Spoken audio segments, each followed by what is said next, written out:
नमस्कार दोस्तों, आज हम पढ़ने वाले हैं हॉब्स के अकॉर्डिंग प्राकृतिक अधिकार क्या है और प्राकृतिक नियम क्या है। दोस्तों, हॉब्स ने प्राकृतिक अवस्था की बात की थी और प्राकृतिक अवस्था में क्या था, लोगों को क्या प्राप्त थे, अधिकार।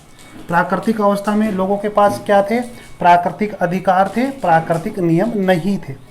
और यहाँ प्राकृतिक अधिकार का मतलब कौन से अधिकार की बात करता है हॉब्स? वो करता है केवल आत्मरक्षा। आत्मरक्षा का जो अधिकार है, जो सुरक्षा का अधिकार है दोस्तों, सुरक्षा का अधिकार, ठीक है। तो आत्मरक्षा का अधिकार, जिन्हें हम सुरक्षा का अधिकार कह सकते हैं, केवल यही प्राकृतिक अधिकार था प्राकृतिक अवस्था के अंदर। तो अब हर व्यक्ति अपनी सुरक्षा चाहता है कि मैं सुरक्षित रहूं, ठीक है। अब देख, अब हर व्यक्ति इस प्राकृतिक अधिकार के द्वारा क्या था, सुरक्षित रहना चाहता था, खुद आत्मरक्षित मतलब अपनी आत्मा की रक्षा करना चाहता था, भले ही दूसरा जीव नष्ट हो जाए उसके सामने, ठीक है दोस्तों। अब देखें, अब हॉब्स ये कहना चाह रहा है कि प्राकृतिक अवस्था के अंदर सभी लोगों के जो अधिकार थे, क्योंकि सभी व्यक्ति क्या चाह रहे थे, आत्मरक्षा चाहिए, उसको सुरक्षा चाहिए दोस्तों। तो सभी लोगों का जो अधिकार था वो एक जैसा ही था, आत्म सुरक्षा वाला। आत्मरक्षा ऐसे भी लिख दो, आत्म सुरक्षा का जो अधिकार था वो सबके पास था। हम ये कह सकते हैं कि हॉब्स के अकॉर्डिंग कि जो प्रकृति ने जो लोगों को जो अधिकार दिया था वो समान रूप से दिया था। जैसे ये प्रकृति है और इसके अंदर जितने भी लोग हैं, जितने भी व्यक्ति हैं, रहते हैं समाज के अंदर, इन सबको प्रकृति ने क्या दिया है, समान अधिकार दिया है। समान अधिकार दिया है। और कौन सा अधिकार, प्राकृतिक अधिकार। कौन सा समान अधिकार, प्राकृतिक अधिकार, जिसे हॉब्स ने क्या नाम दिया, आत्मरक्षा का अधिकार। ठीक, आप समझ गए होंगे दोस्तों कि हॉब्स ने केवल एक ही अधिकार की बात की थी, आत्मरक्षा का अधिकार, जो कि प्रकृति ने इस प्रकृति ने लोगों को समान रूप से दिया है। इसका मतलब ये हुआ कि हर व्यक्ति क्या है कि अपनी सुरक्षा चाहता है, हर व्यक्ति एक दूसरे को दबाकर उसकी संपत्ति को भी हड़पना चाहता है। ठीक है दोस्तों। अब ये जो आत्मरक्षा का जो अधिकार था, इस अधिकार के द्वारा समाज में क्या था, संघर्ष चल रहा था दोस्तों। संघर्ष चल रहा था, दवंद चल रहा था, और हमेशा क्या होता था, झगड़ा होता था। हमेशा क्या होता था, झगड़ा होता था। क्योंकि एक व्यक्ति के पास मान लीजिए ये कोई वस्तु है, ठीक है। अब इस वस्तु को प्राप्त करने के लिए तो हर व्यक्ति इसके पीछे भागेगा, ठीक है। समाज के जितने भी लोग होते हैं वो उस वस्तु के पीछे भागेंगे, उसको प्राप्त करना चाहेंगे, ठीक है दोस्तों। अब वस्तु तो एक ही व्यक्ति को मिलेगी, वस्तु तो क्या मिलेगी, एक ही व्यक्ति को मिलेगी। तो मान लीजिए शक्तिशाली कोई व्यक्ति है, जो शक्तिशाली व्यक्ति है दोस्तों, वो शक्तिशाली व्यक्ति क्या है कि इस वस्तु को प्राप्त कर लेगा और बाकी का क्या कर देगा, वह उनको खत्म कर देगा। मारेगा ही नहीं, मारकर को क्या कर देगा, वह खत्म कर देगा, उनको नष्ट कर देगा। तो इसका मतलब यह हुआ कि ये इस वस्तु के पीछे भागा, अपनी सुरक्षा भी चाहता है और ये वस्तुओं को भी प्राप्त करना चाहता है। वस्तुओं को प्राप्त क्यों करना चाहता है, क्योंकि मनुष्य क्या होता है, हॉब्स के अकॉर्डिंग जो मानव का जो स्वभाव होता है वो क्या होता है, लालची होता है, हमेशा लालची होता है, स्वार्थी होता है, और अहम वाद होता है। व्यक्ति के अंदर ईगो होता है, अहमवाद है कि मैं ये दुनिया में जो कुछ है वो मेरा है, मैं इसको हड़प लूँ चाहे दुनिया मर जाए। समझ में आया? तो ये हॉब्स कहना चाहता है। तो प्राकृतिक जो अधिकार था, इस प्राकृतिक अधिकार से हमें ये बात समझ में आई हॉब्स के अकॉर्डिंग कि प्राकृतिक अधिकार के अंदर क्या था, आत्म सुरक्षा का अधिकार, इसी को प्राकृतिक अधिकार कह रहा है। और प्राकृतिक अधिकार के द्वारा क्या हो रहा था कि हर व्यक्ति को ये आत्मरक्षा का जो अधिकार है, जो प्राकृतिक अधिकार है, वो समान रूप से मिला हुआ था। हर व्यक्ति ये चाह रहा था कि मैं इस अधिकार के द्वारा केवल मैं ही, मेरी ही प्रसिद्धि रहे, मैं ही इस दुनिया में रहूं, जो कुछ है वो मेरा ही रहे, बाकी क्या है नष्ट हो जाए। तो हर व्यक्ति एक दूसरे को ऊपर मारने के लिए क्या हो रहा था, उतावला हो रहा था कि जो कुछ है वो मेरा है। तो हर शक्तिशाली व्यक्ति क्या है, इनको खत्म करके उन वस्तुओं के ऊपर वो अपना अधिकार जमाने की कोशिश करता था। ऐसी स्थिति में क्या होता था दोस्तों, संघर्ष होता था, द्वंद्व होता था, झगड़ा होता था। तो ये क्यों होता था, क्यों कि होब्स के अकॉर्डिंग मानव क्या है, ईगो है, अहमवाद है, उसमें लालची है, स्वार्थी है दोस्तों।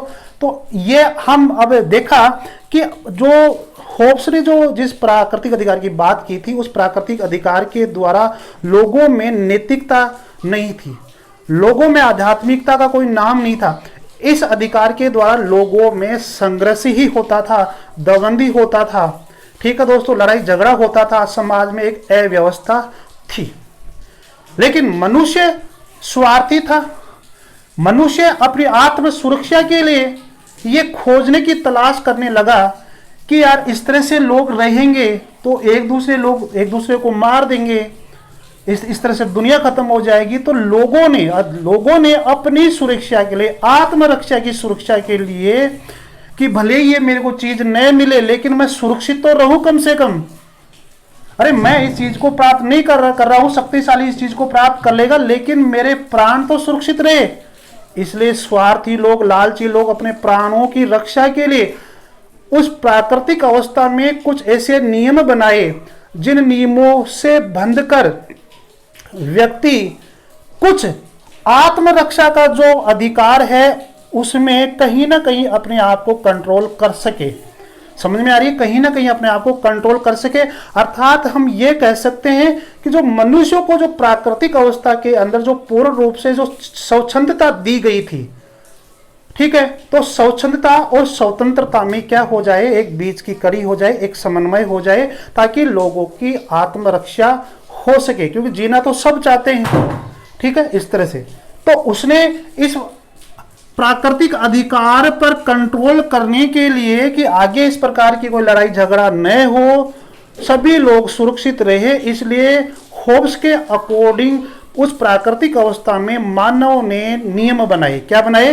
नियम। और उन नियमों के द्वारा क्या है कि उसका जो अधिकार है वो क्या है, एक नियमित रहेगा, कंट्रोल रहेगा। तो दोस्तों आप समझ रहे हो कि होब्स ने सबसे पहले प्राकृतिक अधिकार की बात की, और प्राकृतिक अधिकार को चलाने के लिए या इसको नियमित करने के लिए, नियमित या कंट्रोल करने के लिए किसकी बात की? प्राकृतिक नियमों की। प्राकृतिक नियमों की लोगों ने अपने विवेक से ऐसे नियम बनाए ताकि उनका आत्मरक्षा का अधिकार सुरक्षित रहे, किसी प्रकार का कोई खतरा न हो, इसलिए उन्होंने एक ऐसा नियम बनाए अपने विवेक से। दोस्तों अब ये जो प्राकृतिक अधिकार है किसके द्वारा संचालित हो रहा है? प्राकृतिक नियमों के द्वारा। कुछ ना कुछ तो यहाँ पर क्या है कि जो उनकी प्रवृत्ति थी लड़ाई झगड़ा करने वाली, एक दूसरे को मारने वाली, वो कहीं ना कहीं क्या है, कम होगी दोस्तों, ठीक है। अब इस तरह से हम ये कह सकते हैं कि जो प्राकृतिक नियम है वो समाज के द्वारा खोजे गए ऐसे नियम है जिन नियमों के द्वारा समाज के लोग कहीं ना कहीं अपने आप को कंट्रोल रखते हैं, अपने आप को भी सुरक्षित रखते हैं और दूसरे समाज के लोगों को भी सुरक्षित रखने की वो बात करते हैं।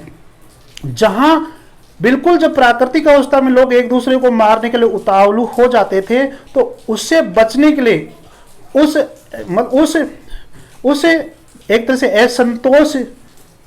असंतोषजनक जो घटनाएं होती थी या जो अव्यवस्थाएं फैल रही थी, तो उनसे बचने के लिए उन्होंने प्राकृतिक नियमों की क्या की थी? खोज की थी।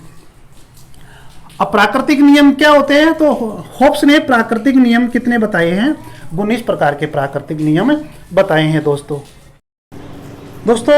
होब्स ने प्राकृतिक नियमों की खोज की ताकि वहाँ की जो आतंकवाद जैसी व्यवस्था थी समाज के अंदर, उस प्राकृतिक अवस्था के अंदर, उस अराजकता को दूर करने के लिए, उस असंतोष को दूर करने के लिए, उस अव्यवस्था को दूर करने के लिए लोगों ने अपने विवेक से, क्योंकि लोग स्वार्थी तो थे और स्वार्थी लोग अपनी सुरक्षा पहले चाह रहा है कि मैं कम से कम सुरक्षित तो रहूं, ऐसी प्राकृतिक अवस्था के अंदर कम से कम मैं सुरक्षित रहूं, इसलिए लोगों ने अपने विवेक से नियम खोजे और उन नियमों को प्राकृतिक नियम कहा गया था।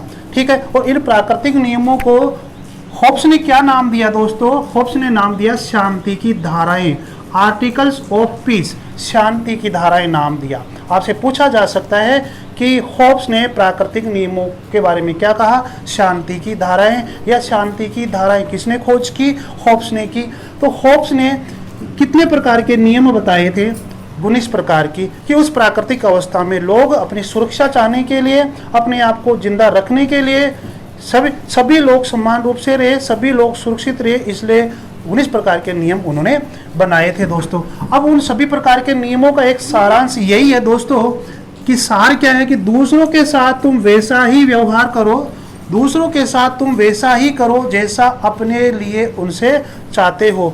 सीधी सी बात है दोस्तों, हम अपने लिए दूसरे से चाहते हैं वैसा ही हम दूसरों के साथ क्या है व्यवहार करें, यही क्या है प्राकृतिक नियमों का एक सार है। तो दोस्तों आपने देखा, समझा कि जहां पर होब्स के अकॉर्डिंग जो प्राकृतिक अधिकार है, और प्राकृतिक अधिकार का मतलब है आत्म सुरक्षा का अधिकार, और आत्म सुरक्षा का जो अधिकार है वह समाज में कहीं ना कहीं असंतोष की स्थिति लाता है, अराजकता की स्थिति लाता है, आतंकवाद की स्थिति लाता है।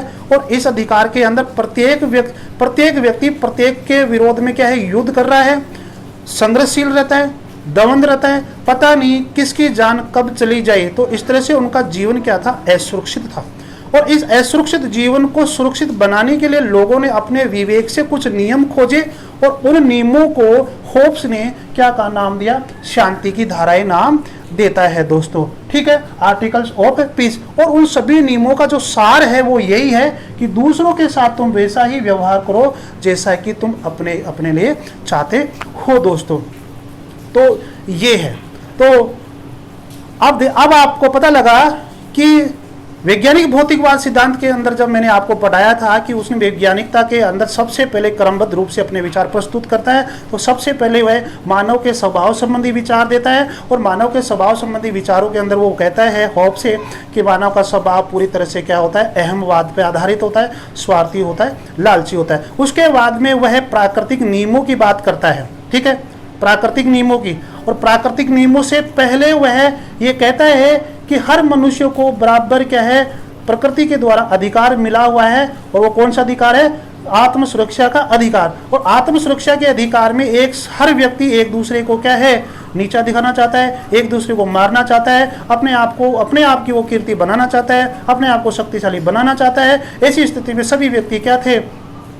सभी लोगों की जो जीवन सुरक्षा थी वो खतरे में थी, इसलिए उसको दूर करने के लिए उन्होंने क्या किया? समाज ने 19 प्रकार के नियम बनाए, और उन 19 प्रकार के नियमों को होब्स क्या कहता है? शांति की धाराएं कहता है, प्राकृतिक नियम कहता है। तो दोस्तों सबसे पहले होब्स ने मानव स्वभाव संबंधी विचार दिया, और उसके बाद में वह प्राकृतिक अधिकार को कंट्रोल करने के लिए वह प्राकृतिक नियमों की बात करता है, और उसके बाद में वह प्राकृतिक अवस्था के बारे में बात करता है दोस्तों, और उसके बाद में वह राज्य संबंधी विचार देता है। तो ये विचारों का क्रम आप जरूर याद रखें। तो दोस्तों आप समझ गए होंगे कि प्राकृतिक अधिकार क्या है और प्राकृतिक नियम क्या है, दोनों में अंतर क्या है दोस्तों, आप अच्छी तरह से समझ गए होंगे। धन्यवाद दोस्तों, जहां रहो मस्त रहो।